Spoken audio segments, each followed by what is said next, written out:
Good morning, everyone, and welcome to this session. I'm Teresa Rose, and it's my job to welcome you and host and probably ask a few questions on Patti's behalf.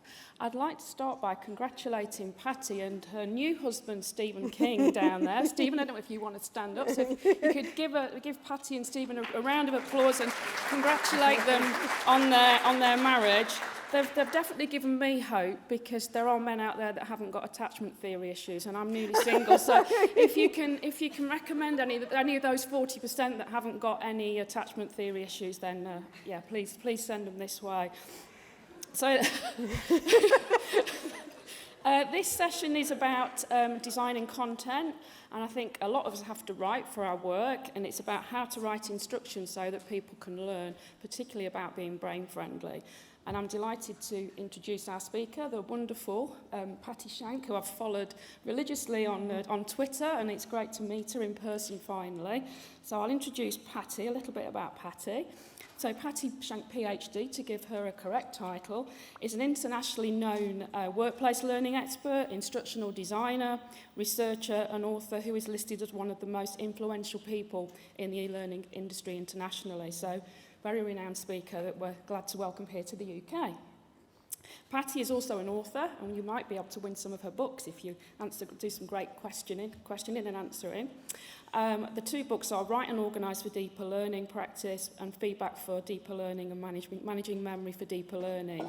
And these offer very practical tactics, which again you'll be able to take from this session, about improving learning outcomes based on training and other research. And you can also get them on Amazon as well. Not outside here today. She was the research director for the E-Learning Guild and an award-winning contributing editor for Online Learning magazine, and her current articles can be found on the e-learning industry website. So I'll hand over to Patti.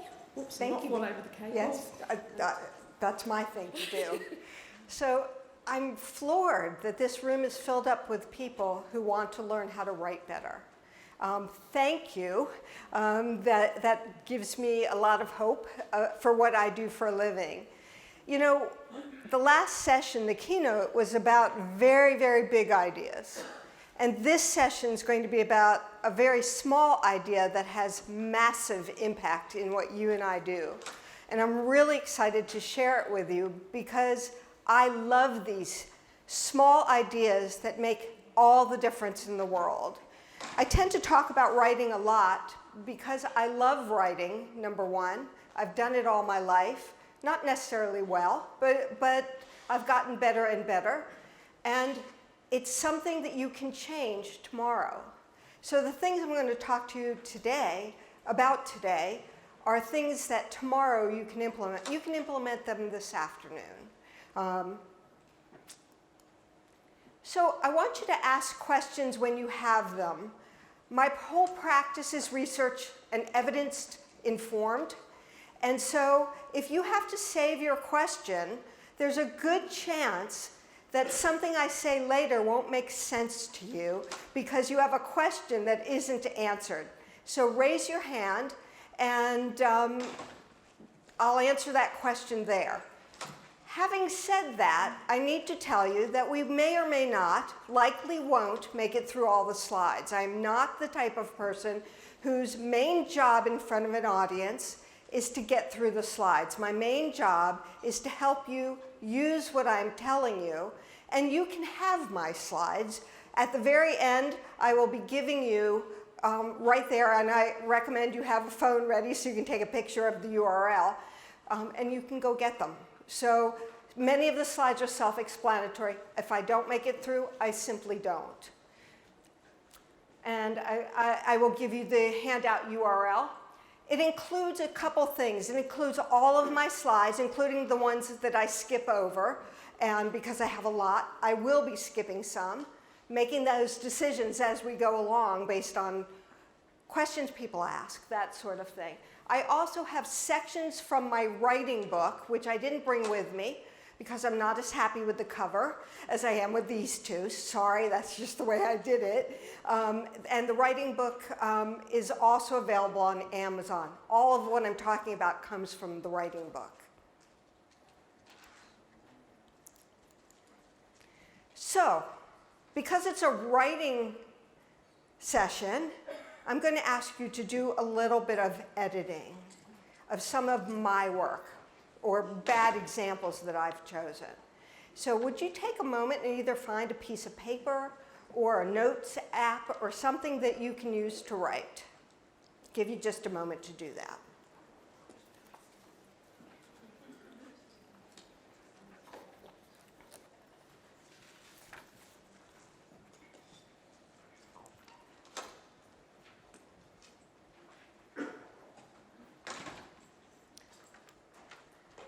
So my entire practice is based in the research and in evidence. And people say, I have a study here that shows the opposite.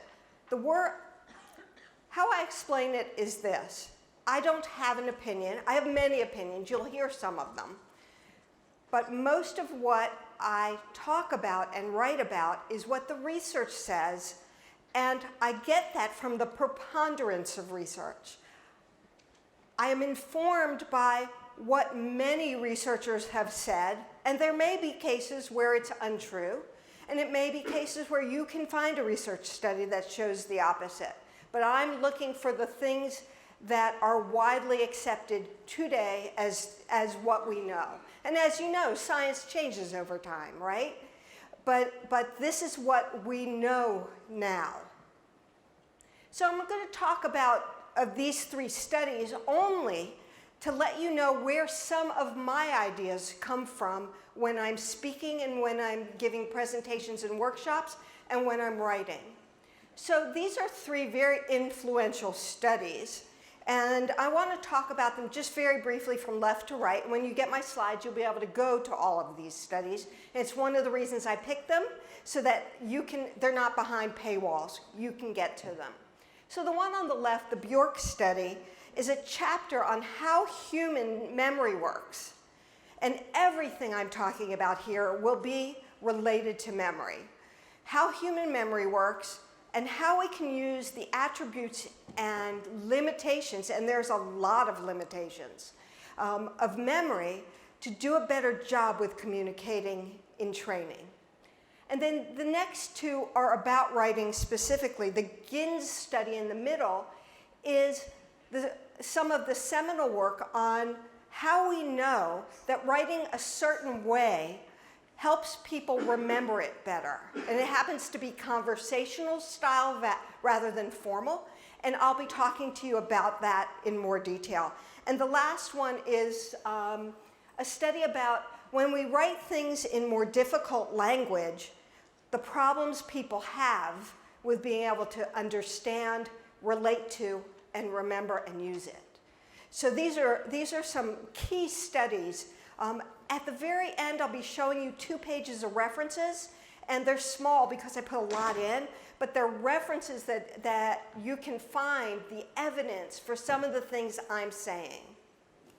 If you're wondering while I'm talking, is this an opinion? Because I'm opinionated. Or is this evidence-based? Raise your hand. I'm glad to tell you. So, if you like to get the Cliff Notes first, I'm going to give them to you. That's the Cliff Notes. And what it says is that people understand better and are more willing to put in the effort to understand when we write a certain way.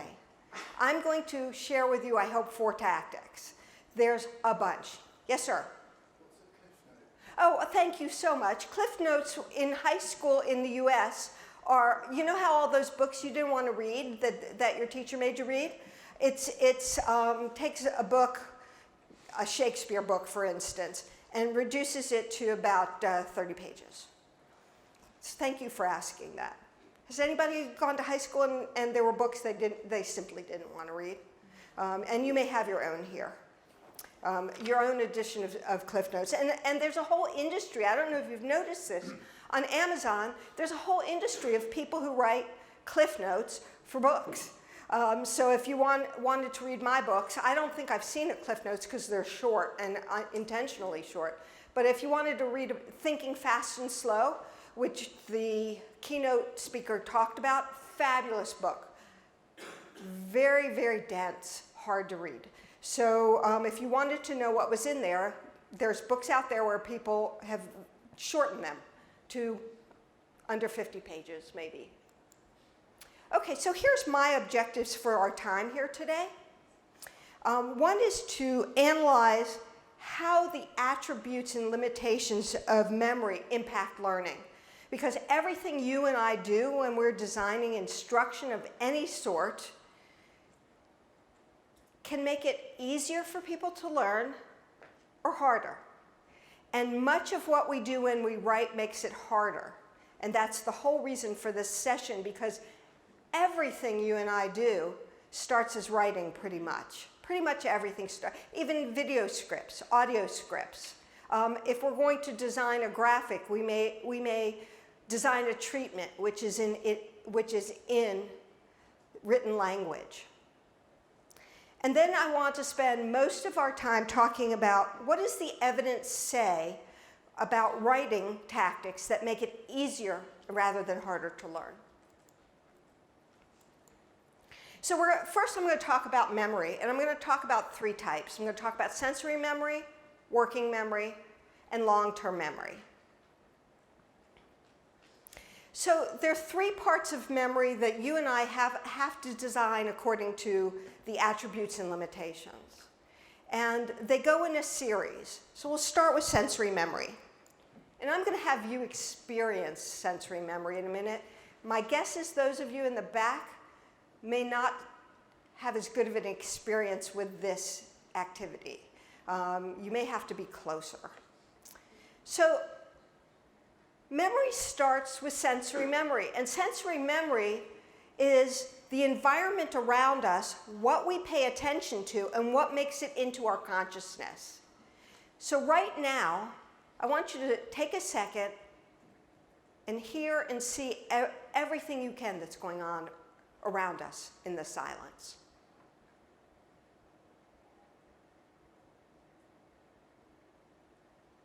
What's in your sensory memory right now? Yes? Somebody scribbling on paper? Right. The fan. Anybody thinking about lunch? Because that's your belly giving you some sensory memory. Yes? Okay. Okay, color? Right, color. Have you ever been in a situation where someone was talking and you didn't hear much of what they were saying because your sensory memory was filled with something else? And it might be coming from inside you. Lots of times we're thinking about things at home, right? Or we're thinking about something our boss said or our colleague said, or we're obsessing about something we can't change. Oh no, that's just me. So that's the very first thing. If it doesn't make it in here, it doesn't get passed along. So the first challenge for us is to help people actually feel, hear, see what we are putting out into the world. And right now you've got noise, you've got light, you've got people making noise themselves, and your challenge is to pay attention, and it's not easy. So here's the thing about sensory memory. It's less than a half a second, and we don't perceive much of what's going on around us. We simply can't. So our brain uses what we already know about things to decide what to pay attention to. It uses what we call prior knowledge. So if you are doing a project right now on the use of sensory memory, you would be more likely to pay attention here than you would if you were just here just to soak up what you could. So our brain is very efficient, and that efficiency means that we lose a lot along the way. This is the first step. It's our environment around us and our environment inside us, including what our brain's thinking about. Some of it gets passed on, some of it doesn't. And at the bottom, you see an arrow pointing out, and that just means if it wasn't perceived, it's just lost, gone. And that's our first challenge with memory. So I want you to experience this because a lot of people are like, I'm not really sure I understand this. So I want you to stare at that yellow box. Just stare at it. And in a few seconds, I'm going to ask you to close your eyes.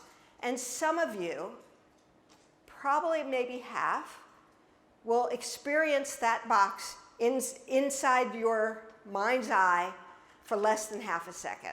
Some of you will experience it, but it's so fast you won't remember it. So 1, when I say 3, close your eyes and see if you see it. 1, 2, 3. How many of you saw the yellow box? Okay.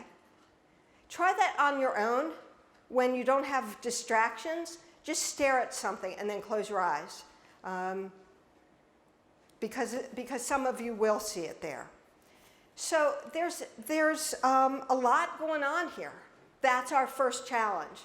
If it doesn't make it into sensory memory, it's not going any further. If it's not going any further, it's not being learned, it's not being remembered, and it can't be applied. So that's our first challenge. I'm going to spend most of my time talking about things that get in the way of the next thing. And that's working memory. So anything that makes it into sensory memory and keeps going has to be processed. Is this new? Is this important? Should I pay attention to it? Is it something I need? It happens at the next step, but it has to make it there first, right? And so this is working memory, and working memory can handle just a few things at a time. That's why I've got 2 little chunks in there. 2 tiny chunks. Have any of you heard of we can remember 5 plus or minus 2? That's right, thank you. Do you have a question? I do, Yeah. The working memory that we all have is different and unique to ourselves.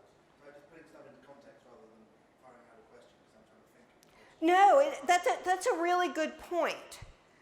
We all process in working memory based on what we already know. So prior knowledge again. So I've got the question now. So Okay. what part of our brain is doing the working memory?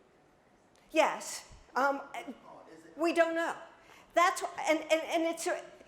why this is a super important question, because you hear people talking about the biology of learning. We know almost nothing. We simply know how it works. We know how cognition or thinking works because of all this research. We do it this, do it this, do it this, and certain things become obvious. Where does it happen? We don't know. So when people say to you, I'm talking about the neuroscience, which means the biology, I'm not talking about the neuroscience. I'm talking about what we know about thinking and memory.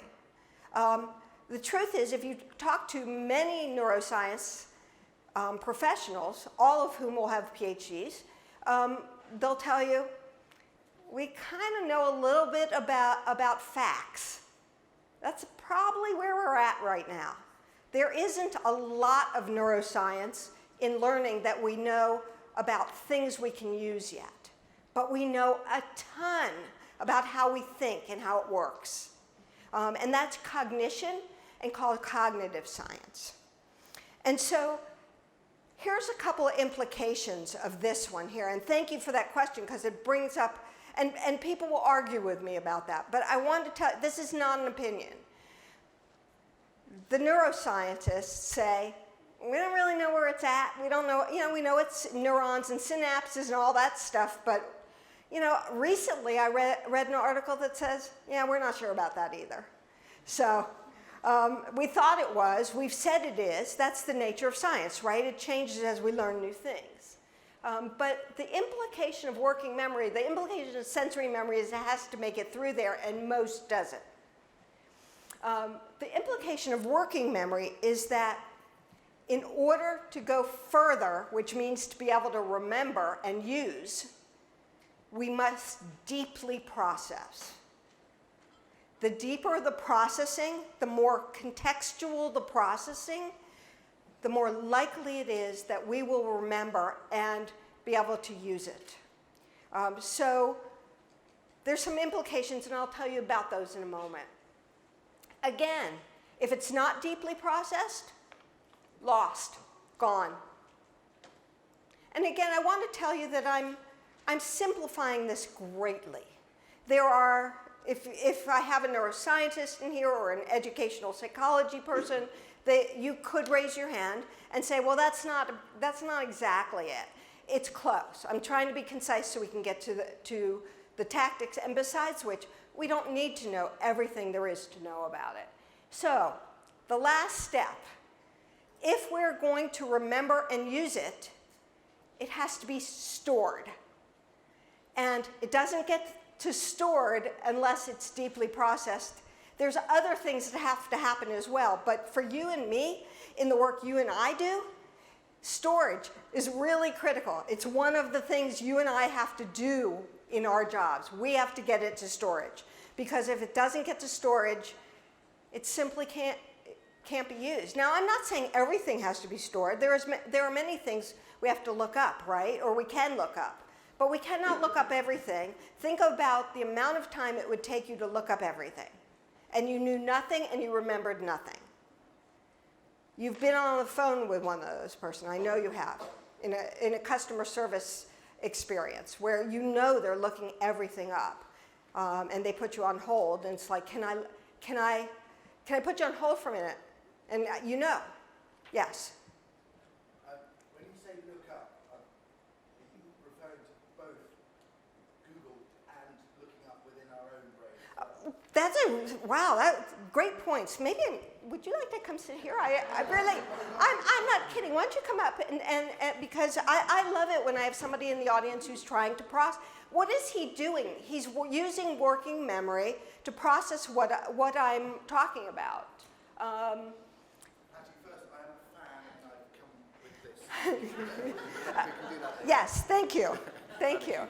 Yes, and just turn around when you.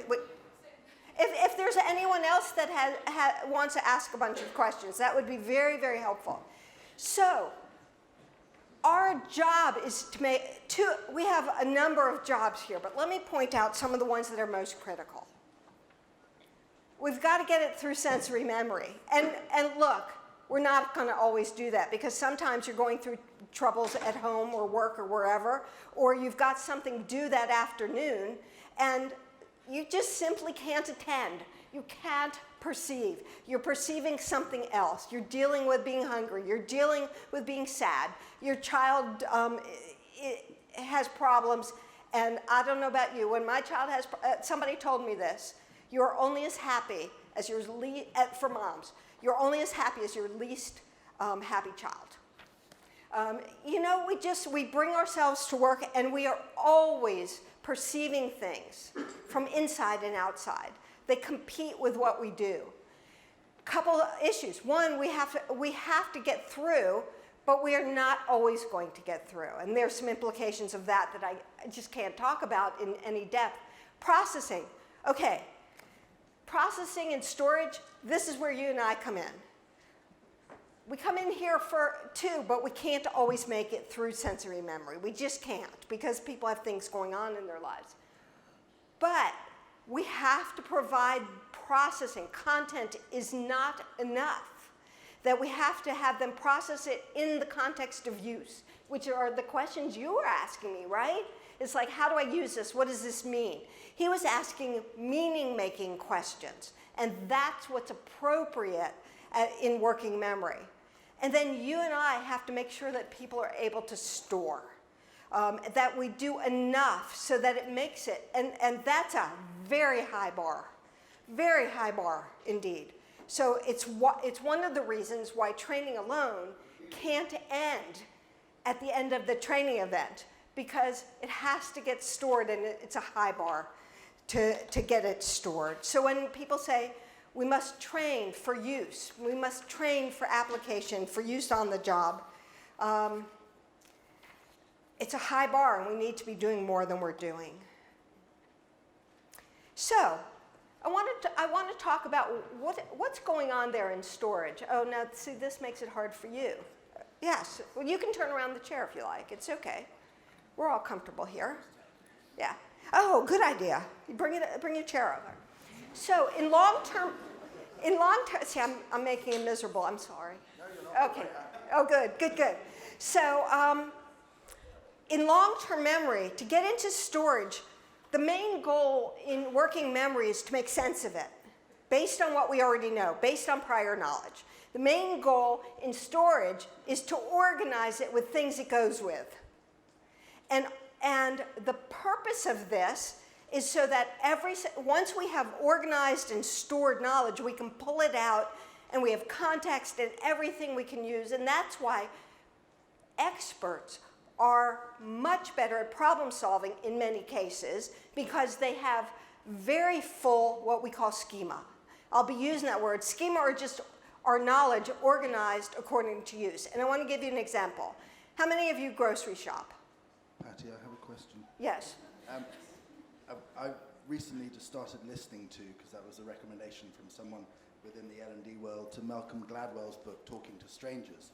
And some of us will know that Malcolm Gladwell defines an expert as someone who's done 10,000 hours. So I took myself a challenge to learn how to use a particular bit of software for 10,000 hours, and I'm still not an expert in it. So when you've just used the word there, and I'm wondering what's the sort of your thoughts on expertise? And right, and so what the experts in expertise say is that the 10,000 hours is just a number. The real number is the following: a lot. So how that number came into being was the study of people who play the cello and people who ski and professional athletes. It's like, how long does it take them? And here's what we know about people who study music is that you have to study and study and study and do and perform and practice and back over and over and over and over and over when you don't feel like it until it's effortless. So one of the aspects of expertise is it's effortless. And the answer to how long does it take, it depends what it is. I don't feel effortless at some of the things I do, and yes, and I've spent a lot of time, I think the more you do it, the more effortless it becomes. Are there things in the tool you're using that you're good at now? I'm comfortable, and yes, I could explain it to someone else and train them on how to use it, but it's relative. And what I was actually just thinking now is one of the challenges that I have in the world of L&D that I'm in is reducing the friction to make the effort as less as possible, because we are all lazy, because we're very time poor. Right. And so, it's a good point. Now, so everything I talk about in the tactics is reducing the friction, okay? But here's one of the things that expertise studies has shown us, that there's a certain level of friction we can reduce, but the long-term friction of getting past all your stumbling points is necessary in order to make it to the next level, and to the next level, and to the next level. That friction is actually helpful, but at the beginning, that friction just simply makes it a pain in the butt. To put it into context for people, the tool that I'm talking about is Microsoft Office. I was thinking of Adobe After Effects. I could turn it on, and I just have simply decided I will never use it that much in order to be good at it. I like to take photographs, and I do in my sort of free time play with Photoshop, but I wouldn't have racked up 10,000 hours because I have to earn money, and I don't earn money selling or manipulating photos. I earn money using Word and PowerPoint and Outlook for my sins. No, that makes total sense. I've chosen to use graphic design tools like Canva. And before that, I was using Snagit. Yes. That's how good I am with manipulating graphics. But I'm an instructional designer with a deep desire and passion around a certain subject. I'm simply not going to get good enough. And that's okay. if we sat down here and everybody said what they did, we probably could do a Venn diagram. It's the whole field, right? Of all these different things that all of us do. And so we don't do the same thing, and anymore, it's very hard to find a generalist who is an expert because there's too much, just too much. So here's a couple of implications of working memory. So a couple of implications for you and I are that we need to have less content and more processing time. If people don't process, they will not make meaning. If they don't make meaning, it won't go to the next step. You can't get to storage, or you can, but people have misinformation, misunderstandings, and that wrecks accuracy of understanding. We don't want that. So more processing time, including answering questions. If you have a question and I don't answer it, chances are it will damage what you got from this presentation. No, I probably can't answer every question you have, but it's one of the benefits of doing training, and this is not training, of doing it well. Less content, more practice, because practice is what is needed to, practice is what gets us to storage.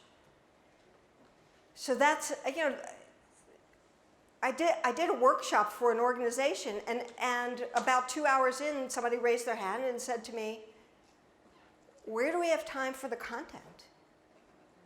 Exactly. It's the right question, and I can't answer it because I don't know your content. But here's what I do know. There are certain fundamental things you need to teach so that people can learn on their own, and there's kind of fundamentals that help people get to the next place. We cannot teach everything to everyone. We just simply can't. Much of what people need to learn on the job, they need to learn on the job. So our job, one of our jobs, and I don't know your content, so it may be different. There's a lot of nuances in this stuff. One of the things we need to do is to help people enough so that they can learn on their own. What are the foundational and fundamental concepts? You know, one of the things I said I would do when I retired is to teach statistics, because everybody hates it. There are 3 or 4 fundamental concepts. If you've got that, the rest is easy. Here's the problem. Nobody ever teaches that. It's not that hard. It really isn't. Patti, are you going to share those with us? What? The fundamental concepts of statistics? No, the fundamental concepts of learning. And Well, I'm going to teach you a couple fundamental concepts of writing today. Yes. Okay, so we want to make sure we don't overload memory. And when I say overload, I'm talking about working memory. Remember, it can only take a little bit in at a time, right? If we overload it, done. Done. Completely done. Anybody overloaded yet? And I suspect there may be a few people. It's okay. Again, in a training situation or workshop situation, we would be doing a ton of exercises around these. I would not be telling you as much. You would be telling me. No content dumps. Here's something that will help you remember that. When somebody says we have fire hose training, which means we have a ton of stuff coming out, rushing at people. Anybody have that kind of training? Yeah. You can't have, it's not fire hose training, it's fire hose content dump. And they say, well, we have to have our people drink from a fire hose. You cannot drink from a fire hose, it'll rip off your face. I have a question, sorry about that. No, I'm glad you're up here. So I just started a new job in December, and I was given an email with a link to the compliance training that I went through, and as an instructional designer, I took joy in pulling it to pieces and Of course you did. thinking about how I could do it better. But I'm not there in the company to create compliance training. I did that for 2 years, and I created for my sins GDPR training, which I sold, well, which our salespeople sold to half the world. They didn't pay any money for it, but that's another story. But the fire hose training is what I've, so how do I, when I go back to the office tomorrow, how do I turn around to the company that have forced me to listen to or watch or interact, well, it wasn't very interactive, with 11 and a half hours of compliance training? That's a question that is incredibly hard to answer. And here's my standard answer. Don't even try to go back and fix all the things that are wrong. Just move forward. Because it's not even possible. You know, just move forward. And the answer is figure out what are the basic things people need. When you're teaching people how to sell a new cell phone, you can't, I mean, it's got, how many features does it have? Hundreds? So you go through a training that's 2 hours long, and they've talked about every feature, and what do people remember? If done well, we've taught people how to find the answers so that when they have questions, they can look it up. But we also, we can't have them not understanding what those features mean, because then when they look it up, they don't understand it, and it still doesn't make sense to them. It's a deep question without a satisfying answer that I can't answer here, but I'm going to give you my contact information. I'd love to talk to you about that. We need to design for people's jobs and to support them in being able to learn on their own. We can't teach them everything.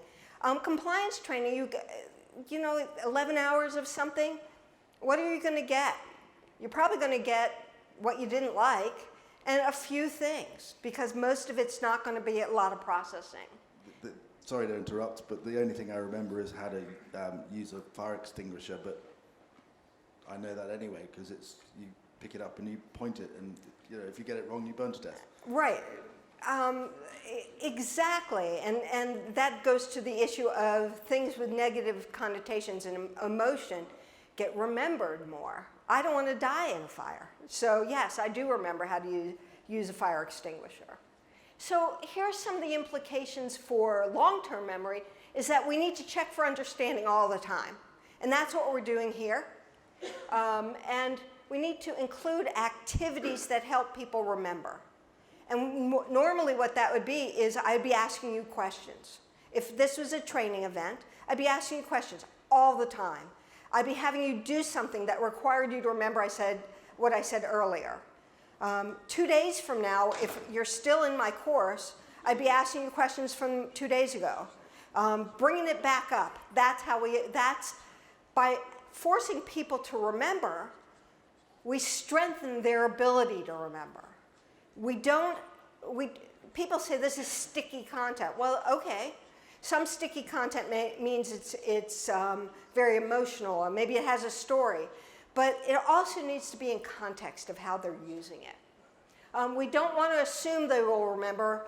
Chances are they won't. You saw how memory works. It's not easy. And we don't want to cover content, which is why I'm not covering content here. We're going to get to where we get to, and I'm going to answer questions. Anyone have questions about memory and all of this really difficult stuff around how do we remember? I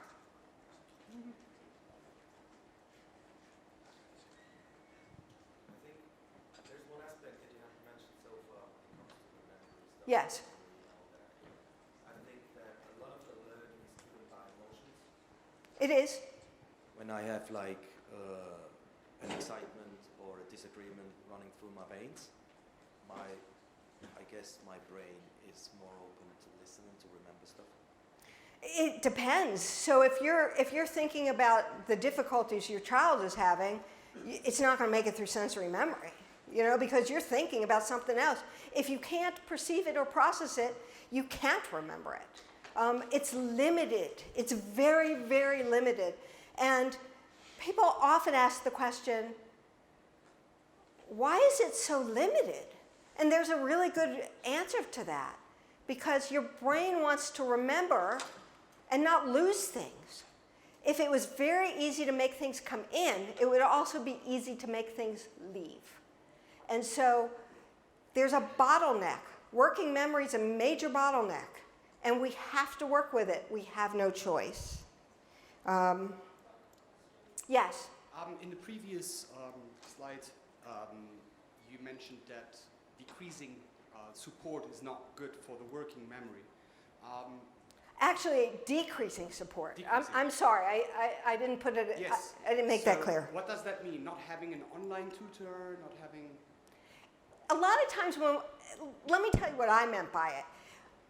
A lot of times when we're teaching and we put things online, we take away all the support that you would have had in person.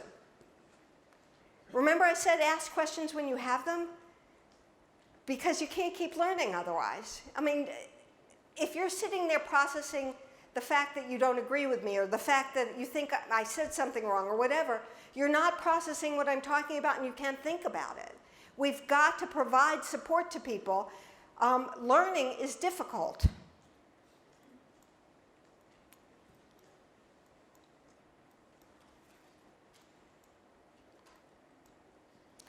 My back and forth is flashing. Can someone back there help me? It's not working. Or I can ask you to move a couple slides ahead if you want. Okay. Go to the next slide. Okay, so we're going to get into writing tactics now. And I told you all this about memory because memory is a bottleneck. Writing is difficult to comprehend. And so because we do a lot of writing, and I'm talking about audio too, because we process it similarly in a different channel, but we have to understand it. If we don't understand it, we don't process it. So go to the next slide. So, people up front who can read this. Easy or hard to understand? What's hard about it? Right, it's a wall of text.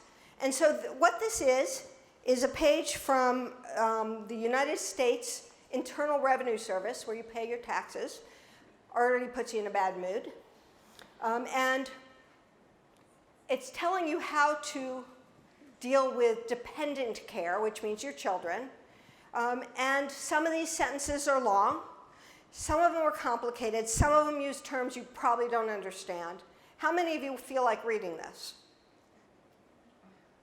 And how many of you have read something like this recently and were frustrated? Pretty much everyone. Bad writing is really a problem. So let's move on to the next slide. I'm going to talk about 4 tactics, and we probably won't make it through all of them, but I'll give you the link to my slides. And at the very end, if we have more time, I'd like to talk about the plain language movement, because it ties right into all of this.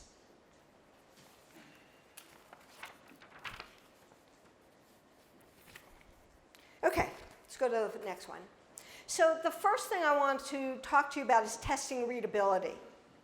How many of you test readability now? Wow, that's fantastic. Okay, so this may be a little bit redundant for some of you. Next slide. And here's what the research says about writing in a complex way. Readability tests the complexity of our writing.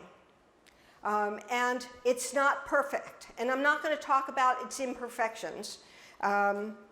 But the research says that complex wording leads to decreased processing. And I've given you the source, and so that you can take a look at this. That when we write in a complex way, when it's not simple, when it's not concise, people don't even want to process it, and if they try, they struggle. So our first step is to see, is our writing complex? And then I'm going to show you 2 ways to decrease the complexity. Patti, can I just Yeah. pause? Because I've come up without a notebook. I've got a microphone. So I can't write a question that... how do you... So I don't measure readability at the moment, and that's lovely, great, encouraging to see that people do. And I would like to know how people do it. I don't need the answer now, but it's Right. just, I want to. I'm going to talk about that, and then people, mostly I'm going to talk about how we do it in English.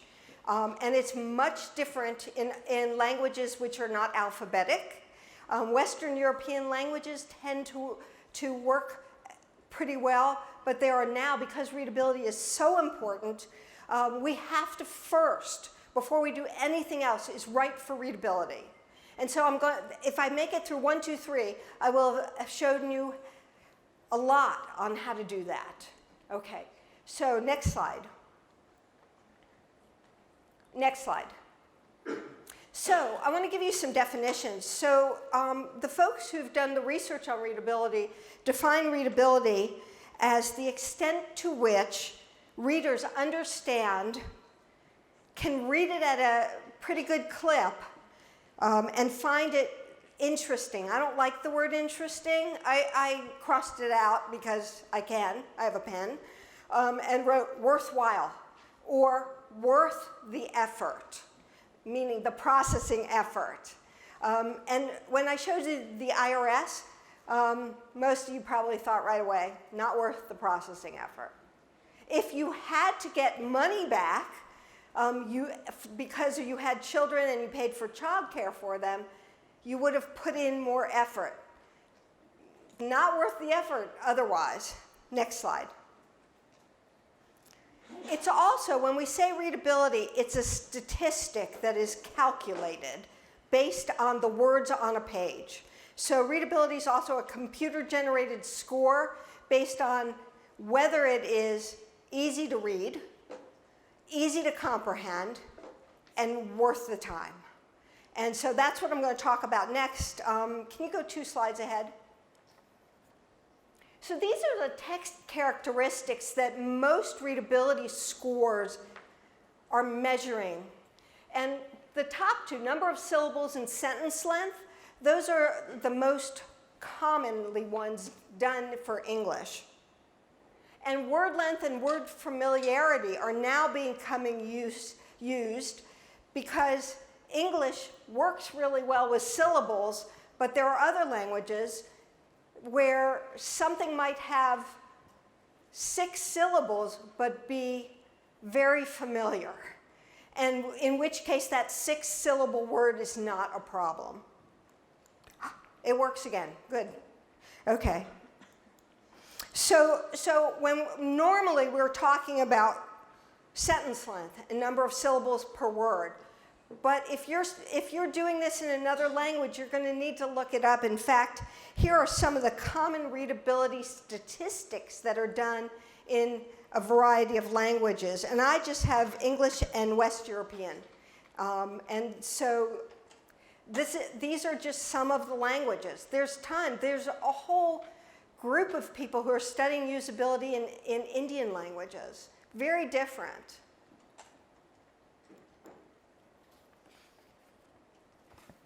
So I'm going to talk about English here, how it's done, okay? I don't have time to talk about how to do it in other languages, but just look it up, how to readability scores in and put in the language. So I'm going to talk about the Flesch reading ease, which is a statistic calculated by Word, Microsoft Word, and it's very commonly used. There's another one that's commonly used in English called SMOG, Simple Measure of Gobbledygook. I simply love that. If Word calculated SMOG, that's what I'm using because I like it better. And the score comes out, and it's actually measuring statistics on the words you used. And so how many syllables, how many words in a sentence? More syllable words, lower score. More lengthy sentences, lower score. Lower score, more difficult to read. I have a Yes. challenge. Yes. That if something's easy, then yes, people can do it. But if it makes something hard, then they will develop more. And what I can hear now is let's dumb down the English language. Okay, I love this because I actually planted him. I've never met him, because that's one of my next slides, okay? I'm going to answer that. I'm going to tell you what the research says. And so here's where it's calculated in word options. And your version of Word may be different. It's rather a pain to do it in Word. I actually use a program called Pro Writing Aid. There are tons of them. I don't love Grammarly. Why not? Because I use it. I find it to be wrong sometimes. And I have not had fights with Pro Writing Aid. And I don't have a reason other than I don't like it. How can Grammarly get better unless you send them some feedback to say it's wrong? Sorry, challenging you there. No. Let's talk about that at some point. I just have found that it does things where it's like, why? Where I don't have that problem. You know, it's emotional. I don't have an answer. But right here on word options at the bottom, show readability statistics. Those of you who are doing readability, how do you do it? Yes? One, I use that. Secondly, I work in a multinational company where we use English, so I use a French colleague who kicks my English when it's complicated. Got it? Super. Anyone else? Yes? We use end users. Anduza? End users, so we do active learning groups with teams of people who will be the end readers, who are new starters coming out fresh out of school. So Okay. we use them to test it, read it, when they don't even know what the subject is, before they've got used to the company. Right. I mean, that's what I do with my content. Before it goes anywhere, it goes through readability. Before it goes to an editor, before anything's done with it, it goes to readability. And I will answer the question of, are we dumbing it down? Because it's the most common question. There's a free one called Hemingway. It's like a website. You can put stuff in. And I've heard of Hemingway, and I've never used it. So, the reason I haven't used it is because I heard someone else say they didn't like it. And I like them, so I didn't like it. You know? Right. I'm not like that on ice cream. I don't care what flavor you like. I like my own flavors. But so this is how it's done. And let me show you one that's online, really simple. This is readabilityformulas.com, and it will calculate numerous readability statistics for you on the same document, which I really like. So I can see if is it seeing something that isn't obvious to me. And so you just take your text, copy it, paste it into the box, hit check readability, and here's the results on that one. And it's telling me that on a scale from 0 to 100, it's reading it as 58.1, which is a little bit on the difficult side. They call it fairly difficult. I think that's what it says here. Fairly difficult, yes. And so I just copied from my book, something from my book, probably a page, put it in. Fairly difficult. Patti, this is all very new to me, which is great, so I'm going to take something home into the office. But as designers, and the constant sort of barrage of different fonts, and you know, I work for a company that will let me buy new fonts, which is fantastic because it means that I can design stuff that, and I can increase the readability. But everything that these tools that we've seen here are just taking Word in its text format and not making important words stand out and not making. Right. This is the first step. The first step is what I've written easily comprehensible? That's it. Doesn't matter about the font yet. And in my book, I talk about fonts. It's a fight. We don't know. We don't know if in digital reading, and my next version of the book, I will do a whole section on digital reading because we're doing so much of it. And still, we don't know. No decorative fonts. That's what they say. Patti, We don't I've got know. another question for you here. I had a question, well, two really. One was, does it make a difference if you're writing for people who English is a second language? Because a lot of us are. And so is there a different readability thing you can, that's Just Designed for make it that? easier to read. Okay. That's it. And so make your score higher. Okay. And there's more to it than that. We also say if you're writing for localization, make your score higher, because you can't use colloquialisms. You can't use things people say but that aren't the real word. You have to write very clearly and concisely for localization and for when it's not their first language. And does it make a difference if you're writing for audio rather than text on screen? It doesn't, but there's a little bit extra there. You're going to want to not only run it through readability, but say it aloud and see if it's stilted, because tactic 4 is write conversationally, because people understand that better. Not formally, but conversationally. So for audio, you want to make sure you're talking to them. Not talking, but just talking to them, to your reader. Yes? I would say that you can come up here and join me. Yeah, so you can come up if you like. I'd rather sit here. If we don't need two people up there doing it. Don't all rush to when stage. it comes to second language, I would say that people understand spoken language a lot less than they understand written language. That's true. So you need to make it a lot more simple. Yes. And But maybe slower. Yeah, And the second the thing- words should be in, if you look in every language, and you can Google this, 500 most familiar words in that language. Use those. And also the thing that we've found now in some instructional classroom settings is that we have students chucking stuff straight into Google Translate in the room. Yeah.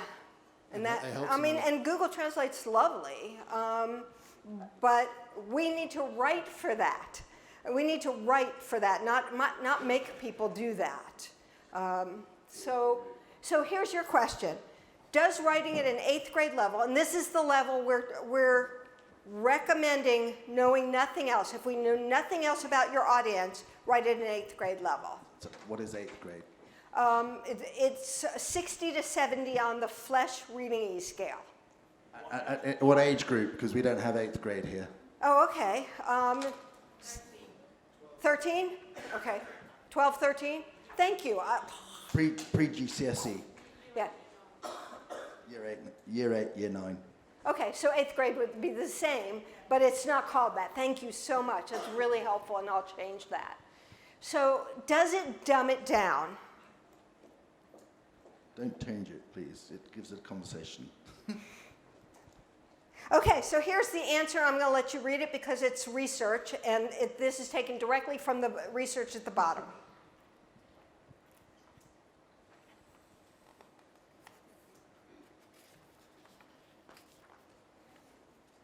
The answer is no. And here's why the answer is no. Every one of us, you and me included, have so much reading to do in our day-to-day work that all this does is make it easier for people to make sense. And remember we talked about working memory? Make sense of what we were just talking about, of what they're reading. It's just a faster road to making sense. Yes?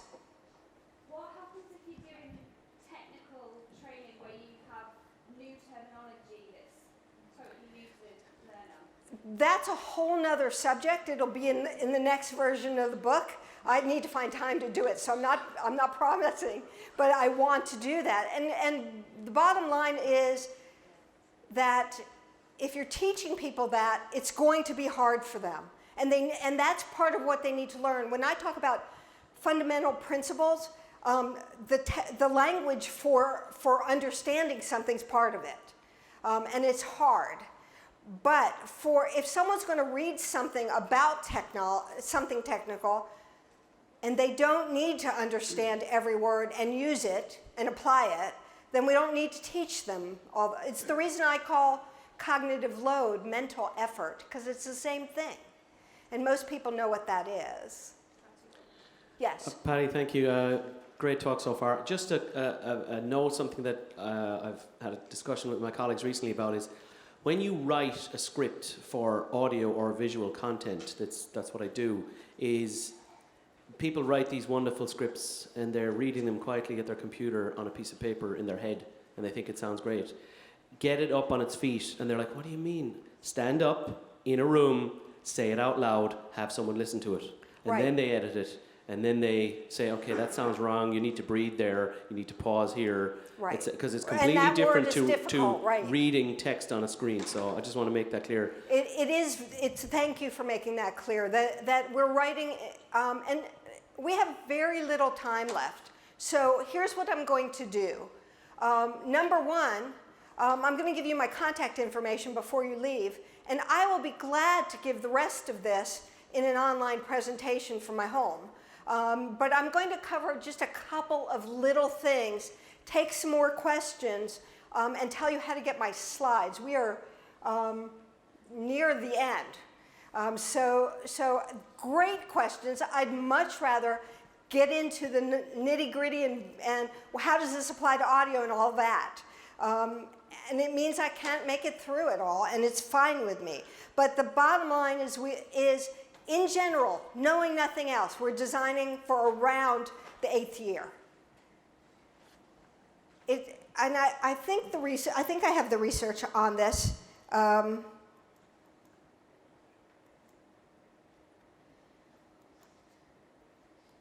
I don't have it on here, but I had some research when I did this in a workshop that showed that even medical audiences, technical audiences, IT, whatever, make it as clear as possible.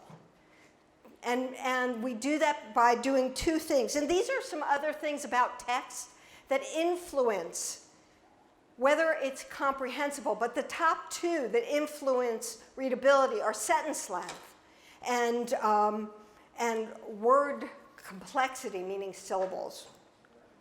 So this is the bottom line for the next two tactics. Use shorter, more familiar words, and use shorter sentences. And Word will help you with that. If you use Word, just select a sentence, and in the lower left-hand corner, it tells you how many words. If it's over 20 words, it's too long. So writing concisely, that we use short, more familiar words, we remove unnecessary words, and we remove empty phrases like apparently, or here, I probably have a whole bunch of them. Here's a whole bunch of completely unnecessary words that just add nothing. And you can download my slides, so you'll have all of this. This is my favorite simple word list, where they take a whole boatload of complex words and tell you what the simple word should be. One of my favorites.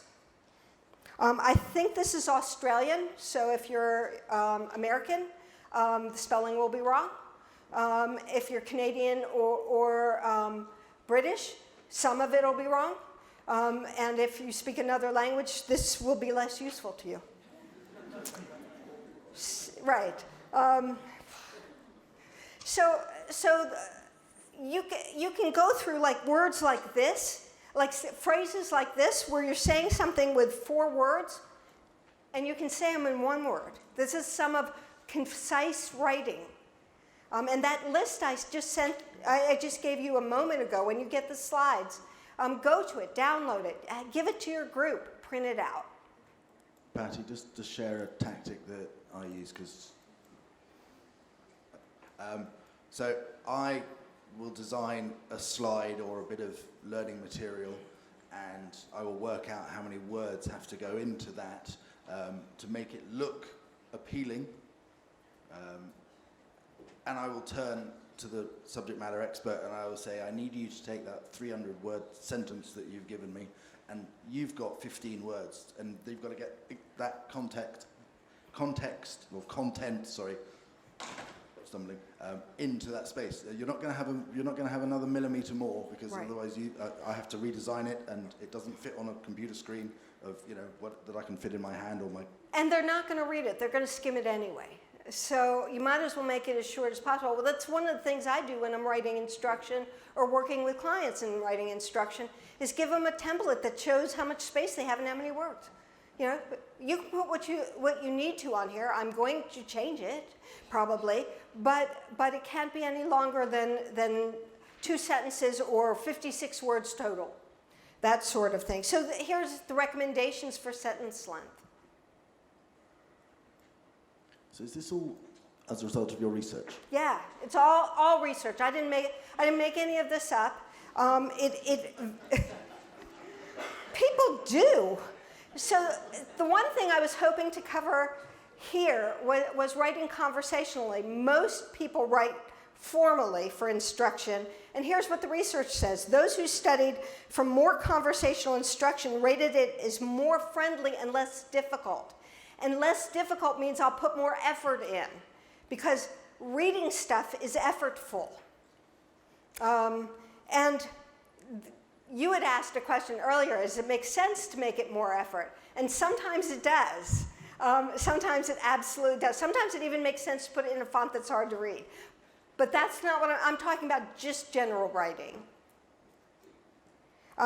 Here's how we make it conversational. The main issues. And here's the key point in making things conversational.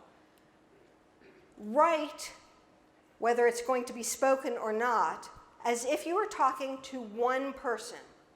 Not to everyone, but one-to-one, like I'm talking to you directly. I'm not talking to the rest of the audience. You all are hearing it. You will, if you wouldn't talk to someone or write to someone the way you're talking, it's too formal. So you've got first and second, and you and we. Is there anyone else? Or, I mean, that's just thinking back to my Latin sort of days. Yeah, no, that's a good question I don't know the answer to. Sorry. So you will see in my slides you'll see a whole bunch of examples. So if you're looking for examples, they're in the slides. Here's the research. Plain language is for everyone, even experts. Plain language is a version of what I'm talking about. It's what governments around the world are asking for people who write government communications to do. And they're talking about simpler words, more familiar words, shorter sentences, less use of definitions that haven't been explained. And so on my slides, I have them for all kinds of the plain language initiative in all various countries. And there's more. Just look up plain language. If it's English, it's probably called plain English. The bottom line for this is that you and I, the first tactic that you and I can do, and we can do it tomorrow or this afternoon without knowing a whole lot more, is to just write so that people can more easily understand it, so they can learn it and use it. The research in patient education materials, that's my background. I started as a health educator, was that most of it's horrible, and no one knows what to do from the written materials we give them. We actually make people understand less than what they knew before they started, and that's a real problem. So here's how to get my slides and my book sections from this book, which is on writing, and I don't like the cover, so I didn't bring it. How should we give away the one book to this wonderful man who here? Thank you. And I don't know. Just put them down and yeah. So download my slides, and if you want to have a discussion with me, these are the references. These are the main references I used in order to write this presentation. So you've got those. If you can't find them online, a lot of times if you just put in the whole reference, or just the title of the reference, you'll get it. You'll find it. But if you can't find it and want it, communicate with me here, and I will get you a copy of anything you want. Okay. The first 3 people who come up for a book will get one. Yeah. Thank you.